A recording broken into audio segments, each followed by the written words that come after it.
Hi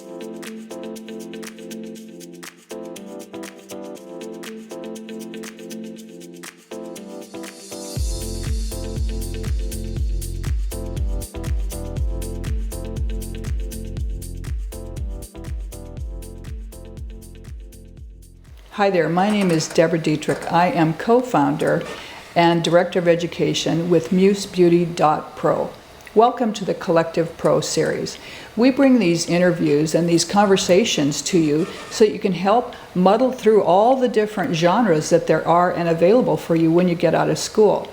We interview pro makeup artists, iconic pro makeup artists, and visionaries, which will help you with some of those unanswered questions that you may still have when you graduate. I'm very excited today because today I have Alphonse Wiebelt, my business partner, co-founder and creative director for Muse Beauty. I'm so happy that you're here with us today. Well, thank you so much. It's exciting to be here. Well, typically what we do at this point, we would read your bio.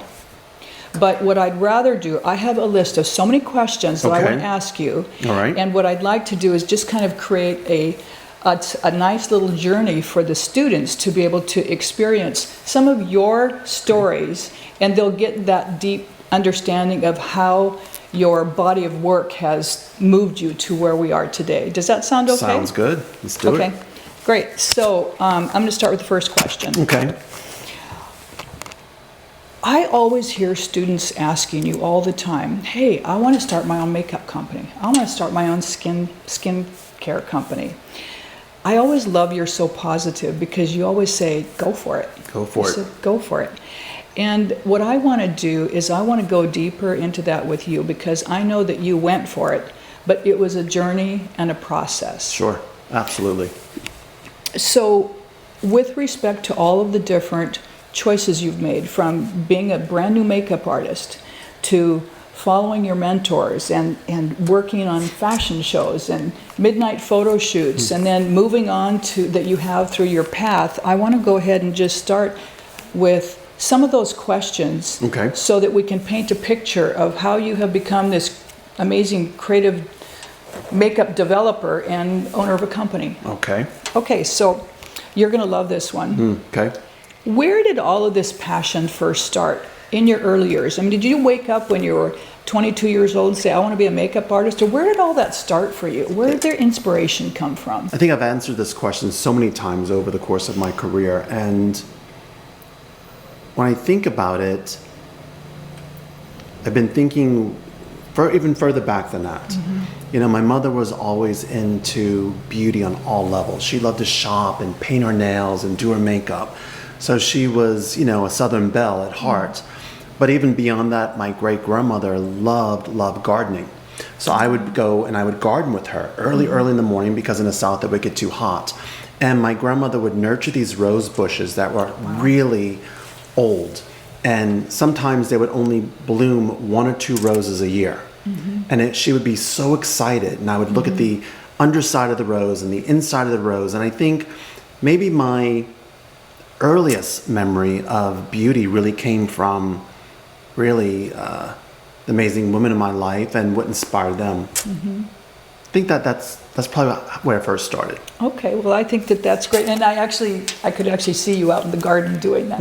That's well, you probably did. Was that before or after your manicures that you had, or did you do? That was pre-manicure time. Okay, exactly. Okay, so did you start doing makeup when you're from New Orleans? Did you start doing makeup when you were in New Orleans, or did you then move to New York, or what was the next step then? Sure. Really for me, I started doing makeup. Well, before that, I'd paint. I used to do oil painting and watercolors and acrylics, but oil painting really was my choice of medium because I think I could think about it, and a couple days later I could create and move it with a little linseed oil. It was amazing. But I went from painting portraits and landscapes to painting really music icons. Oh, wow. And that was really rather interesting because moving my mediums onto a face, I think I learned a little bit more about dimension and structure of the face. And I was painting, portraits of, Boy George and Susan the Banshee and Duran Duran. It was really a time of like the whole new romantics. It was a whole different time, way before a lot of you were even born. But it was really that moment of seeing, I think, the makeup on the icons, and my mother coming into the room one day and saying, "That's really beautiful. Can I wear that red, mascara that you just painted, or can I wear that yellow eyeshadow?" Great. And that's really probably how the dialogue transitioned me into thinking about makeup as a form of art. But it was really through painting, and I started doing makeup early on, really first my mom, and then my friends, as well as playing with a little bit of myself. It was a time of like the late 80s, and that's what you did. So then did you went from New Orleans. How'd you get to New York then? What inspired? I mean, that's a big step. That was a Southern big step, boy, right? Right. Well, I was my first job while I was trying to put myself through college was working at a cosmetic counter, and I would go to school early in the morning, and I'd go to college late at night. And during the day, I'd work at a cosmetic counter. That's how I paid to put myself through college, and I loved what I was doing there. It was so much fun to be able to work with all these different people and to help. Primarily, it was women at the time with, makeup and for their needs and their special occasions. It really was really fun. But it was during that time that I started to kind of set my sights on fashion and editorial. And before long, the goal became to really move to New York City and to work with Kevin Aucoin. That was probably the biggest number one goal that I had. And it took me a couple of years, but I eventually did move to New York City. And it took me a few more years later to finally get to work with Kevin. We hear students all the time in small cities or small country towns across the U.S., every time you're at a show and you hear students say, well, I want to move to New York, I want to move to L.A. That is a big step and a big commitment. Did you know people in New York, or did you just picked up and moved? Well, two of my friends moved with me, so that really helped. The three of us moved together. That helps. And one was a dear friend of mine. She was probably one of my original muses who would sit there for hours and let me do makeup on her and create any kind of look that we would see in a magazine. And it was really a lot of fun. And then the three of us would just go about New York City. So I kind of had a little bit of a built-in family, which was nice, because New York is an amazing place. The energy and the pace, and you have everything at your disposal. It's learning how to maneuver through all of that and not lose focus of your goal. Fortunately, I was so broke, I didn't have much choice but to focus on my career, so it was great. Yeah. I also think that that's growing up, how you grew up and where you grew up. That southern kid that kept keep you grounded when you were in New York, so you had some sense of sanity. But we were all broke back then. Right, exactly. Right, exactly, yeah. So Kevin Aucoin, you mentioned him. Was he probably your most, besides your mother and your grandmother, just in terms of industry, was he one of the most sought after mentors that you had, would you say? I would say yes. I mean, my mother brought home a magazine, and it was a new magazine at the time called Allure. And it was this is amazing, beautiful model on the cover. I remember looking at it being so awestruck. And I don't know what it was. There was something about the haircut and the model and the pose and the makeup. And I remember reading through the magazine, and there was a little story about the makeup artist. And it talked about the hairstylist. It was Garen. It talked about the makeup artist, which was Kevin Aucoin, the model Linda Evangelista. So it really profiled the behind the scenes, the team that collaborated to create that beautiful image. And there was something about that just set my vision on fire.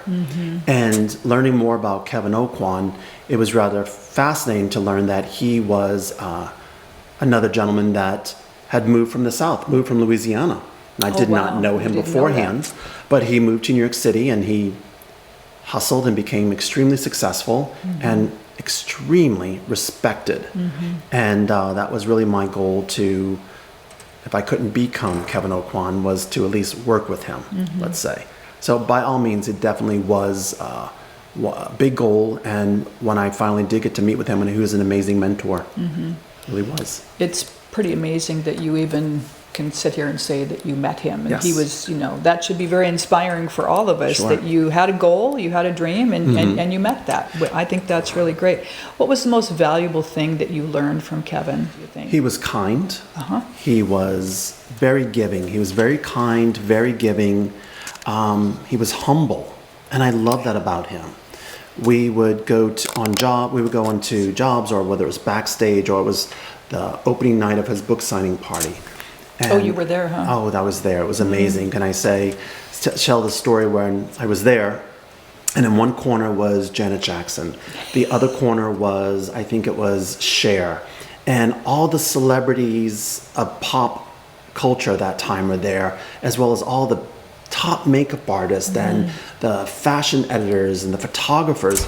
And for a young kid who just moved from the South, I was just I was on cloud nine. It was amazing. And everyone just clamored around him. And it was so different because he was the star. Everyone just loved him because he was so kind and so giving. And because of that, I saw that was why he was so respected. And so to me, I probably identified with that because that's how I was raised coming from the South. And it kind of opened my eyes to think, well, you know what, you can be that way and work really hard, and you can earn the respect and create that opportunity. And still be on top. I think that's super valuable. Yeah, he was great. Yeah. It makes me wish I was in that corner. You were probably pinching yourself in the corner. Completely. That's great. Okay, so from there then, I want to talk a little bit about development. Okay. So you in the 90s, tell me more about product development and how did you get involved in that? Sure. And just lead us through that. Sure. Well, so I was doing a lot of editorial and fashion, and in the 90s, makeup was not as diverse in mediums as they are today. You had a lot of professional makeup that was really more thicker wax-based mediums, more for TV, theater, that type of medium. And then you had more consumer-based makeup. And there wasn't really this new hybrid that we're seeing today. So we would actually make our own mediums. We would mix balms I'd mix balms with Colgate toothpaste. Now, Remember that? Be careful. Don't be shy. Oh, I don't mind. No, That's fine. I'm teasing. But we would mix things. We would mix Vaseline with pigments and moisturizers. Oh, I remember that, yeah. We would mix all these mediums. And it was really fascinating. There was someone that I had met, and she had connected me. Her name was Kitty, and she connected me with this woman who was starting a cosmetic line. And I didn't know. I was thinking, oh, great, I get to meet this person maybe it's going to be my first cosmetic ad campaign. And I went there and I met with her, and I was all dressed and had my portfolio. And I remember sitting and meeting with her, and she was looking at my work, and she kept saying, great, when can you start? Great, when can you start? And I was like, well, what's the inspiration? Where's the studio? And she's like, no, when can you start working with me? And it was interesting. I gave her a couple days a week. And I think what she liked was I was from behind the scenes. I was in the trenches. And we talked a little about what we would do to create our own mediums, to create certain reflectivity when you're on the runway versus something when you're on the streets for an editorial. And I think because of that, it gave value to someone starting a cosmetic line to help to become part of a team to help create. I think that really was probably the first start. I never thought that I would have my own cosmetic line. I never saw my name on packaging. That was really never the end in mind. But it was really phenomenal to be a part of a team. There were 4 of us. And she kind of curated us and brought us together. And we would work in her kitchen, and we would just start to mix products and mix pigments. And of course, then our housekeeper would get upset because we'd make a mess everywhere. So now, Do you get to share the name of that person? Oh yes, Trish McAvoy. Oh. Wonderful person. Oh, you just happened to leave that part out. Oh, okay. Well, Trish McAvoy, it was it's still a cosmetic line. It was an amazing experience. It was during the time when she launched into the marketplace. MAC had just launched Bobbi Brown and Trish McAvoy.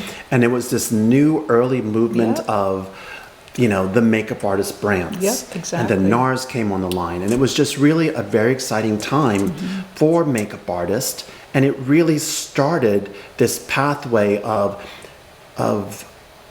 more of a dimensional opportunity for makeup artistry, which was great. That's pretty cool. And you still keep in touch with her?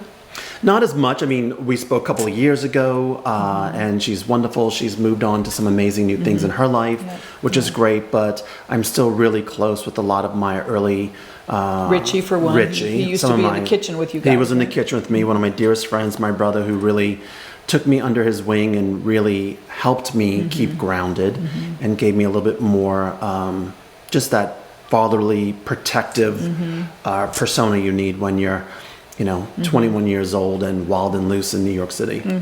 He wasn't your real brother. He was your family. My chosen family. Exactly. Your chosen family. Okay. So tell us just a little bit more about other companies that you have worked for, or dermatologists, or have you worked with spas? Have you? I've worked for. I think it's been almost 30 years, and I've worked for. I think early on when I first moved to New York City, I was working with Chanel. I was assisting the American color director, and that was really a cool experience. And then of course I went to Trish McAvoy, and then I did a little stint in more of a corporate environment, a company called Prescriptives with a division of Estee Lauder. And that was very different, as an artist to go into this corporate world. That was very different for me. And, from there I've worked with various young indie brands. I think my career has really played a little bit into most all the genres out there. And then when I started consulting, I think when really consulting development was really in the very beginning with Trish McAvoy, I'd see a green leaf and I'd be like, oh, this would be a great eyeshadow. Things like that. And then we would, send it off to the lab and they would make samples and come back to us. Or we'd mix things. I would burn paper and coffee grinds and it'd be like, I want this color for an eyeliner. So it really was that organic approach. But then after that, when I started working with other companies, it was like they'd hire me to help them cut brushes, so they could bring brushes to the market. So I think what happened for me was that I was very open. And being really open, it gave me the opportunity to do more than just fashion editorial. Fashion editorial was really amazing. That was my creative wheelhouse, but it didn't really pay much. So I needed the other jobs so I could pay my rent and X, Y, and Z. So I think that is a really valuable statement that you said, because a lot of students, as you know, will say something like, oh, when I get out of school, I want to do fashion shows and run away. Right. I want to do editorial work, but that's just a really small part. The thing that you said that's really key for me, and I think is important, you had a beautiful book. You had worked for some amazing people, and yet you used the word open because you went from maybe working with a doctor to a corporate gig to a wedding, whatever it took. Trish McAvoy, where you had more artistic expression and freedom, but you didn't use the word I wanted to show what I wanted to do. You were very open to what people wanted from you. So you kind of have become that person, right? On some levels? I guess on some level. I've never been very comfortable with the word I. For me, being a makeup artist, I loved the art. I loved the collaboration of working with a team. It was an extension of an art and a vision. We were always behind the scenes. You did TV and film. I did fashion editorial. We were the people behind the scenes. It's very different than today, because today is all about being in front.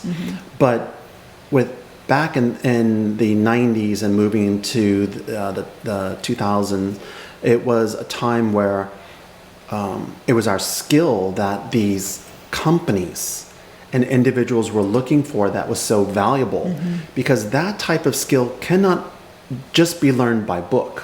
You have to be in the trenches. You've got to be able to make those errors and do a lot of crooked eyeliners and come up with solutions and have a little bit of hustle in you. And that becomes equally valuable next to your, whether it's your cosmetology license or your aesthetics, or if you did a degree in art. That equally, that work experience is what becomes extremely valuable. So part of going for it is actually having some experience. Having experience. I mean, I tell the story and it seems like so amazing to a lot of you, like, oh wow, you had this goal, you wanted to move to New York City, you know, you wanted to work with this one of the top makeup artists in the industry. Yes, I did. It took me 2 years to get myself from college to New York. Then from there, it took me another 3 years before I actually started working with Kevin O'Quan. It wasn't something that was like an overnight success. His agent would only see new talent, I think it was the last Thursday of each month, and I'd go all dressed up and show my book and wait in the hallway in line and show it to me, be like, thanks kid, close it and move on. So I was rejected several times. And so it took me that time and that patience. And you're not a very patient person, I might. Not always. As I become wiser with my years of life, I find that I have less patience. But when it comes to that, I think... You earned that. You earned that, exactly. But it took time for me, it took time for anyone to earn that experience. And I think that is equally important. What I get when we speak with students all the time is, well, how long is it going to take for me to get to be where you are? And I don't know what one's vision is of where we are, but you can get anywhere you want in life, but I think it's going to be really important that you pay your dues. You need to be able to put in the time so you can earn that experience, because that experience is what gives you the utmost value, in my opinion, as a makeup artist. Okay. And before we move on, because I want to now move on to the different aspects of what it takes to even create a line, is we have all these books behind us, and I know that a lot of times people are using TikTok and Instagram and lots of little videos like that to actually get their inspiration. There's a lot of old school makeup artists, I'm going to say that lightly. There's a lot of new school makeup artists as well that really refer to these beautiful books as well. You get an inspiration from TikTok, you can get inspiration from Instagram, but there's nothing like adding another element, right? Do you want to talk for just a second about your books? And I think that's really important. For me, you know, people say, oh, where do you get your inspiration? And I always say the same thing. It could be from flowers, which I'm often inspired by, the texture of a petal or the color. I can be inspired by graffiti. We can be inspired by, you know, someone walking down the street. But for me, especially early on, because I wanted to collaborate with others, often the art director or the photographer would say, well, we want kind of like a 1920s Sally Bowles from, you know, this film, which was Cabaret, but imagine it more modern with a little bit of a Liz Taylor. I'd be like, huh? What does that mean? So I thought what was really important early on was we would go to the library, we would do our research, and I'm someone that's very visual. So because I'm visual, I love these beautiful books. And for me, it celebrates art, but it also celebrates the history of art, the history of imagery and iconography. And I think that's really important for someone to be able to give reference. I always say it's great to, you know, it's really hard to move forward until you can actually respect the past.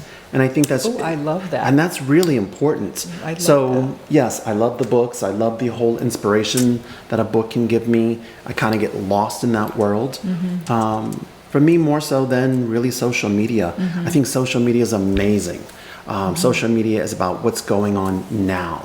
It's about what's happening. It's about the moment. But once again, sometimes it's one vision, one view, one look. So I like a little more diversity. I think that's great. Thank you for that. Sure. So I'm going to read this. There's so many aspects of development, from inspiration to researching companies to and like what company are you going to work with, to naming a product, to testing a product, to writing the copy for the product, to making sure you have all your I's dotted and your T's crossed when it comes to regulations. How long does it really, to resourcing ingredients, for instance, how long does it really take to bring one, let's just say, I know that you don't do it in ones, you do it in ones and threes and fives and tens, but how long does it take from inspiration and going through that whole process to bringing one makeup item really to consumer, whether it's the student or the end consumer, Right. which be the... You know, I would say once we chose our chemist and our manufacturer, from that point it took about 2 years to truly be able to bring a product to market. And 2 years is a long time. But during that 2-year process, there's so much to do that you almost, at least for me, I always felt like I was a little bit behind the timeline. So there's a lot that goes on to really bringing a product to market if you're going to do custom creation. Okay. So custom creation will take longer, about the 2 years, because everything you do has to be tested, has to go through regulations in order to make sure that it is a safe and effective product. If you want to go private label is a great way for maybe like someone has a salon or an esthetician that has a small single proprietary room. Maybe they want to have some skincare from a lab or manufacturer and they just put their own name label on it. That you could probably do within like 6 months. So it just kind of depends on what avenue you're going to go in. But I would say 2 years once you start doing the work. Of course, my mind was working on this for several years. And even when you go through the process, you find that you will become inspired because you have to be open, working with the chemist, and then you'll end up maybe taking a little bit of a left turn or right turn. But hopefully if you have a good vision, you'll come back to the same end in mind. Okay. So speaking of that end in mind, what took you to Italy?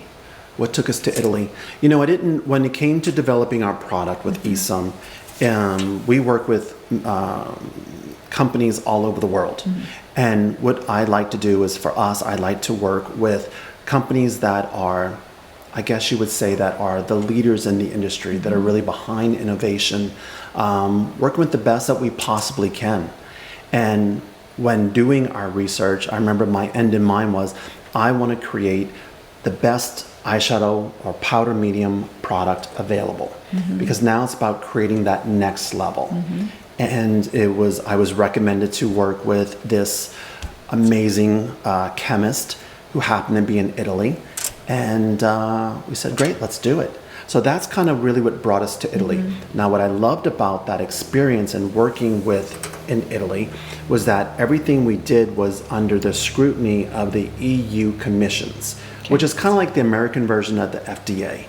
And what that did was it gave us much more strict guidelines on how to develop our product in order to be able to officially make the claims that we wanted to make. It was really quite an undertaking, but an amazing experience. Can you speak Italian, by the way? No. Okay. Well, I had a cheat sheet, but you learn. But A little baby cheat sheet. a little baby cheat sheet. So you get to Italy. It had to be so exciting. I mean, you're probably in Paris and... Well, sounds all really exciting. It was. I was excited to, at this point in my career where I've helped to develop for so many brands, it was very exciting to be able to work with this chemist that I'd heard so much about and to work in this very special lab in Italy. So flew into Milan, then we take like an hour ride out, and then we're at this itty bitty, this beautiful little town, this little hotel, the only hotel in the area. And then they pick me up the next morning, and then we drive another 45 minutes into the farmland. That was fine. You're in a lab. It was very exciting. I was so excited, but so intimidated at the same time. Because now I'm not a chemist. I've worked with chemists. Every time I develop, I work with chemists and their technicians. But I'm working with this person that's highly respected. They spoke very little English, and shame on me, I spoke very little Italian. So trying to communicate a lot can get lost. So it was intimidating. If you didn't speak Italian and she didn't speak English, how did you guys communicate when you're talking about all these crazy formulations and raw materials and everything? How did you communicate? That was rather interesting. Obviously, there's pre-work that went into, before I went there, I did a whole product brief, of everything that we would want our product to do. So they were prepared a little bit. Obviously, I went through translation before I got there. There was one of the assistants there. She spoke fairly good English, but honestly, I made a cheat sheet and I put it up on my laptop, and I had the thank you, the please, the no thank you, every color that I could think of, and cheat words for like less this, more that. It was rather interesting. And then I got to learn their lingo, spoko. And they kept saying, oh, spoko. And I'm like, what's spoko? And they're like, you want it, spoko's dirty. And I'm like, I want it dirty? And they're like, yes, you want it a little bit more dirty, which means that you want the base color to be a little bit more by 10%. So, every time you get to work with a different lab, a different chemist, you learn so much. And I think being open, no one knows everything. And I think as artists, we should always be open to learn as much as we can from everyone that we possibly can. Okay, I think that's really great. So the last question and the story that I really want Alphonse to tell you. Oh boy. It has to do with shimmer, sparkle, glitter, all the things. So I would like you to just share the story about how you were looking for a certain texture and the big. And the big. Okay, and the big. Perfect. Okay, yeah. So at one point you're sitting there, I probably was there for almost 6 weeks over the course of the summer. And I would keep going back for 2 weeks at a time. And I was looking to create a multi-dimension metallic is what we're looking to do.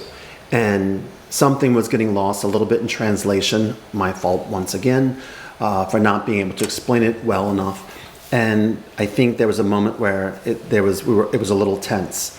So what happened was at one point they came out with all of these large, big, huge, probably like containers. And before I knew it, there was probably maybe 15 in front of me. And it was all the pearls, all the little pearls that go into all those amazing reflecting shadows of different colors, different sizes. And it was amazing. And the best way to communicate would be for me to get a little bit each one and say, okay, great. I want this one, this jug and this jug. I want these two colors in this shadow, and I want this one and this one and this. So that was amazing. It was just really, it's like, I don't cook, but I can imagine it would be like being with a chef and you have all these seasonings and you're like, okay, this and this is going to create your magic secret recipe. So it was really fun. That's really cool. So did you then get to when you'd say this and this and put it in here, then they would make it and they'd put it together and then you'd look at it and you'd say yes or no or approve or whatever? Absolutely. Right? I mean, it was amazing because it was the lead chemist. And then from there, she probably had a team of about maybe 7 other chemists that worked with her. And they would be the ones that would make the colors and they would line up. And they would have various formulations, various shades, because every shade that we make is a custom formula. And it was based off of the payoff, the lay down, how it looked on video, how it looked in the natural light. And I would go through all these tests, how to work with the natural hairbrush, the synthetic hairbrush. And they would look at me like I had 4 heads, and I would go through all this testing and then I would give our feedback. So it was amazing. I probably drove them a little crazy at times because we're like, it's very nice, but I would like it to be a little bit more this. And that was part of the agreement of me being able to go and to work with them in the lab. And probably because you have worked with many other companies doing, maybe not, helping them, consulting or whatever it is. Can you name some of those companies before we move on to how you develop the ingredients and formulations? Well, I think it kind of depends on, I've worked with, like in the skincare world, I've worked with Dr. Colbert and his skincare line in New York, as well as I think there was Kane in Austin. I did some work, as I said, with Trish McAvoy's another company, Paula Dorff I worked with early on. I helped to consult with Visyard, helped to consult with various brands over the course of my career. And that was really amazing. And I think each time you work with a different client, there's something new to learn. And there's new innovations and new developments that's going on that for me is very exciting. I love what we've created, but 3 years from now or 5 years from now, this will evolve into what's available with science, what's available with innovations and pigments, and more responsible, eco-friendly, eco-responsible means, which is important. Okay, great. So, and then you also worked with a company called True, right? True. Yeah. Yes, being True or True Cosmetics. So that was really the foray that got me from New York to where I am now in San Francisco. And a friend of mine said, "Oh, you know what? I'm working with to develop a skincare line, and the investors they're looking for someone to create a cosmeceutical mineral makeup cosmetic line." And I thought, I was a little snotty about it, and I was like, mineral makeup? I don't know how I feel about that. And they're like, really, just give it a chance. So I started consulting with them and developing a color line. I learned a lot about working with mineral makeup and zinc and titanium, and then working with an active cosmeceutical. It was really a phenomenal experience for me. And at that time, when I presented the color line to them, they were very impressed. They really liked it, and they'd offered me an opportunity to join their team, and with a little percent of the company. And I thought, wow, okay, why not?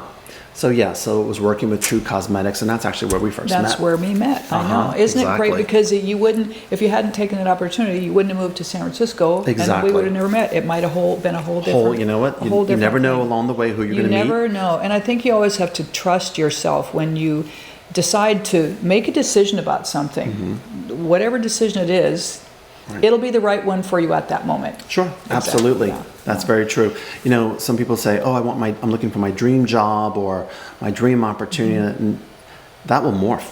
And I hope it does morph for everyone and every one of you, because once you get one thing, well, what's next? Exactly. That's important. Okay, so I want to talk just a tiny bit about ingredients and formulation. How did you? We kind of have answered some of those questions. You learned a lot along the way about formulations and what you want to work with and what you don't want to work with. And then how did you come up with the word tridescent? Because, when I was writing the educational part of these, we looked up the word tridescent, and someone said, Alphonse created that. That's his Alphonse word. Is there such a word? Is that your word? Not really, and I have to give credit to my development partner, Teresa. She really came up with that word. Teresa's brilliant. She is. Yeah. And we were talking about their 5 shadows, and my concept for that formula was to capture the reflectivity of color on water. And so if you think about that, there's translucency. There's color that's reflecting from the sky or whatever's close on top of it. And then usually when you would have sunlight, you would have another layer of reflection as the water's moving. So how do you capture that? So that was being captured by a translucent base with a soft little hue. And then from there, it was basically working with 3 different particle sizes so they would bounce off of each other like water. Wow. And I think I was talking about the word like iridescent but 3, and Teresa was like, tridescent. I'm like, ooh, I really like that. So that's how that all came about, tridescent. Well, so tridescent is actually in our glossary as well. Yes. And so, okay. Because it's one of those made up marketing words that it's very easome. It is, it actually describes the product too, which is really important. Okay, so let's talk about packaging. How did you come up with a packaging concept, other than the fact that you were at SFIC and you saw all the boxes and all the waste of product that was just being tied up from Kitmas or... Well, it was a couple of things. One's what Deborah's referring to. We went into one of our school partners here in San Francisco, SFIC, and it was their kit opening. And the kit, you all have been through this. It's one of the most exciting days for you. You have this big, amazing, beautiful makeup kit, and you just tear through it, and you take away all the packaging. And then I'd watch the makeup instructor go around with big, huge bags and put all this waste, from a brush or from, a carton. And it would just go in. And I remember my heart sank thinking, wow, how much of that is actually recyclable?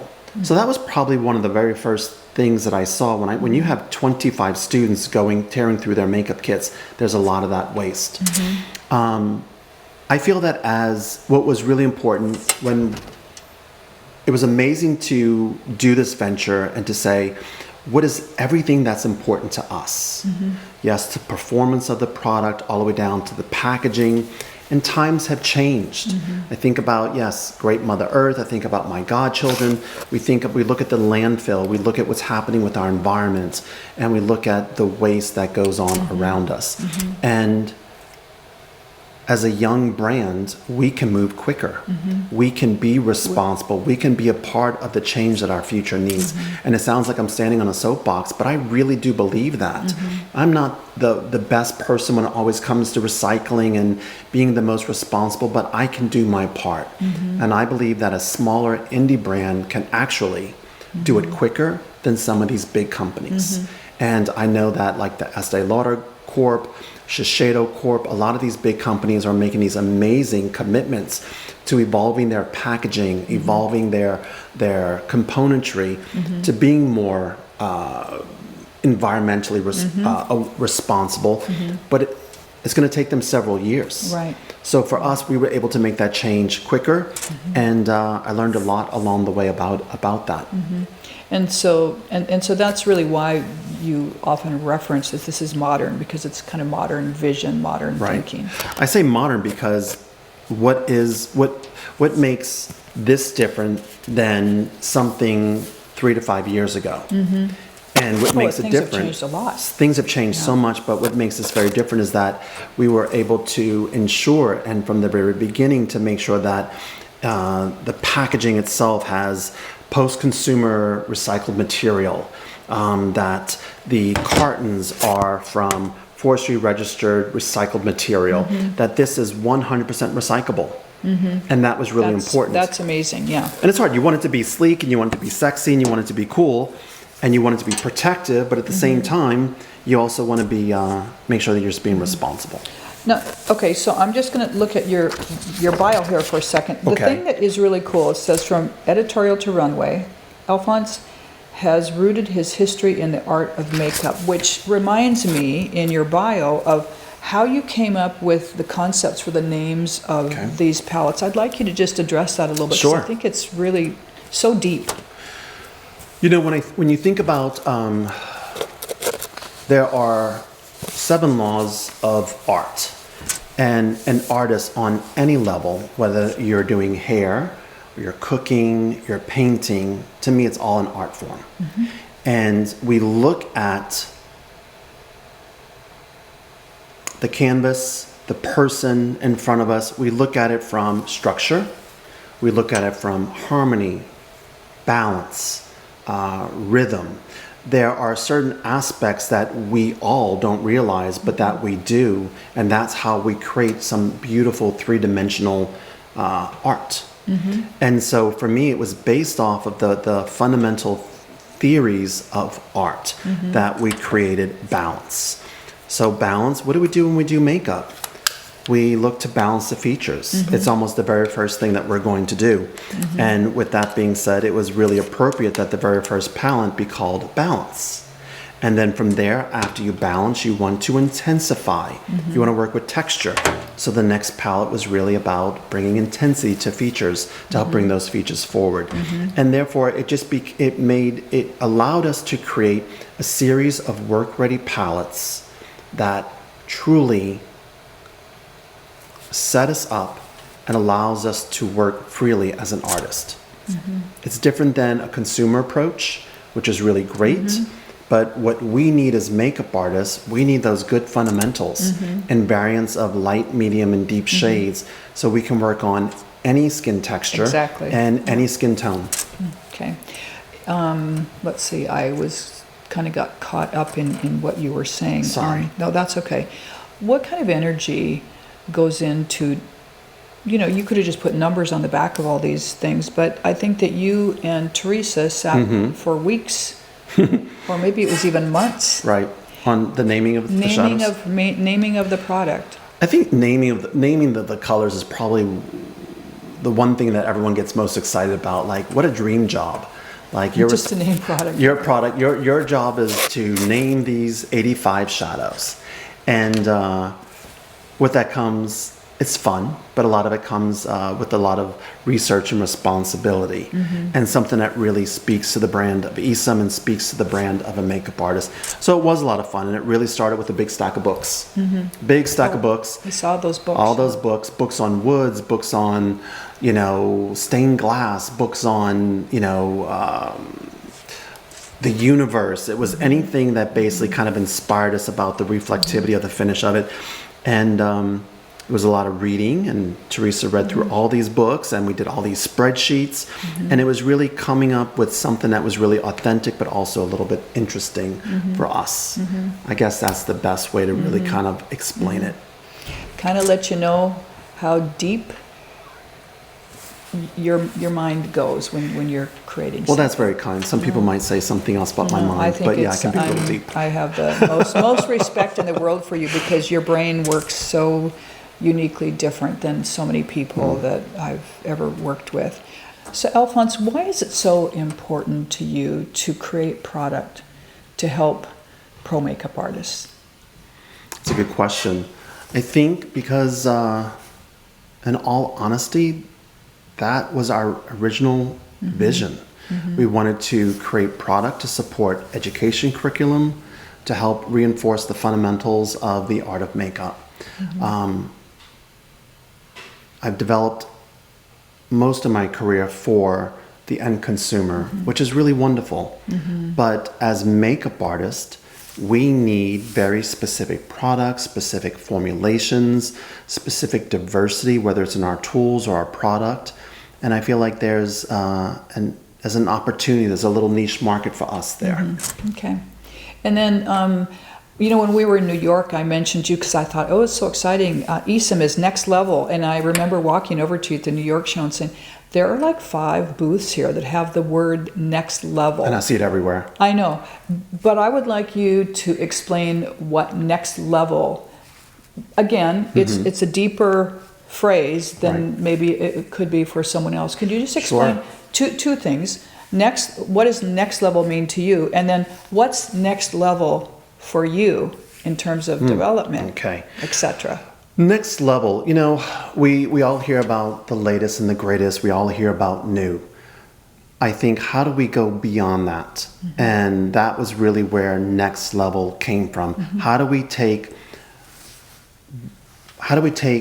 product and take it to that next level? And I think organically it was something I kept saying when I was in the lab. This is really nice, but I want to take it to that next level. So that really, I think, next level is something that we can commit to, because what is next for us is we will continue and we commit to evolving with new innovations. And I think there's only so many beige bones and browns that you can create out there, right?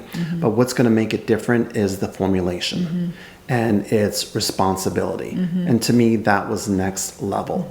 With our product, what makes this next level, yes, it's the packaging, it's the responsibility that comes into the componentry, but it really is the formulation. Because we wanted to create a formulation that was very modern, that had what does that mean, modern? Well, proformance, which is one of our words. Proformance means it's professional products that will perform as we need them to. Whereas, well, it has been tested on under the scrutiny of all the cameras, brushes, skin. But then from there, because we're creating our own for the very first time, it was really important to us to make sure that we're following, we wanted the compliancy for the European Union to make sure the product was clean. So that means there's 1,376 ingredients that are banned worldwide, and these products do not contain those. It was important for us to make sure that we go beyond clean and we remove talc. And that was really challenging. It's a big word. So we removed talc. We wanted to make sure that our product was vegan, no animal byproduct. We wanted to make sure that our product was gluten-free, that if someone had celiac, they could easily use this product, especially in the lip formulation. So it really was taking, as I said, I had all these boxes, like how can we check every box? So when we bring this forward, it's what people expect of Isam. It's that next level. Is that why, because of the EU compliance, that on the back of the boxes, it's like this many things that you have on there? All the ingredients. As opposed to this one? Is that because of FDA versus A little bit of EU? both. Okay. A little bit of both. I would say that really because, you know, you have a palette like this that has 15 shadows in it, Oh, you have we're to put all talking the 15 formulas. Yeah, okay, You got know, it. there's like one or two that might be similar with a few different, you know, iron oxides in there. But for the most part, we want to comply internationally. And that means that we're a very transparent company. Okay. We list everything that we use. And that is one of the great advantages of working towards being more of an international available brand. We follow the EU Commission's guidelines. Which brings me to one more question, because you might have people that are listening, students who say, no, I only want to buy USA. Sure. So can you make the product over there and then have it manufactured here? You can't. Some companies do that. I think for us, I would love to work with more U.S. brands, Well, more Ket- U.S. Ket. manufacturers. Ket, we develop all Ket here in the U.S. Some of our products are developed in Italy, some are in Germany. We choose to work with the most responsible and the best manufacturer that we can. Okay. I want to work with the leaders that are working with innovation, and that was really important. We could have some products developed here, but to be really honest, the raw materials are coming from overseas. Overseas anyway, Or you the don't- packaging is coming from another place. And what happens then, you have this carbon footprint of things being shipped around. Yeah. I'm not saying that we don't, but I try to do as much as we can contained in one area to get the best product we can. So we have to be organized here because we're ordering product from Italy, which comes across on a boat. On a boat, yep. Yeah, okay.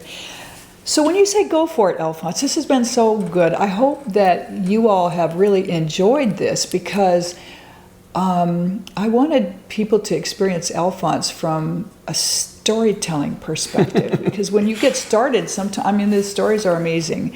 When you say go for it, you're talking about integrity, intention, experience, hard work. I'm going to add one more thing to that, and I'd like you to address it because I think students have this every single day Okay. in school.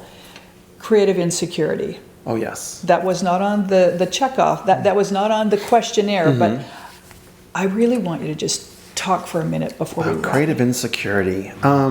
which is okay to have. I think it's the yin and yang of life. I think one should have confidence in what they do. I think one should also be aware that they don't know everything and that there's always so much more to learn. And as much as I can feel very confident about what we deliver, I equally have that creative insecurity. How can it be better? And that's, I think, which keeps me going after 30 years of doing this in industry. That's what I have. It's not how can I create the next best pink lipstick, but how can I make that better for us? Which means how can I make a better product for our industry?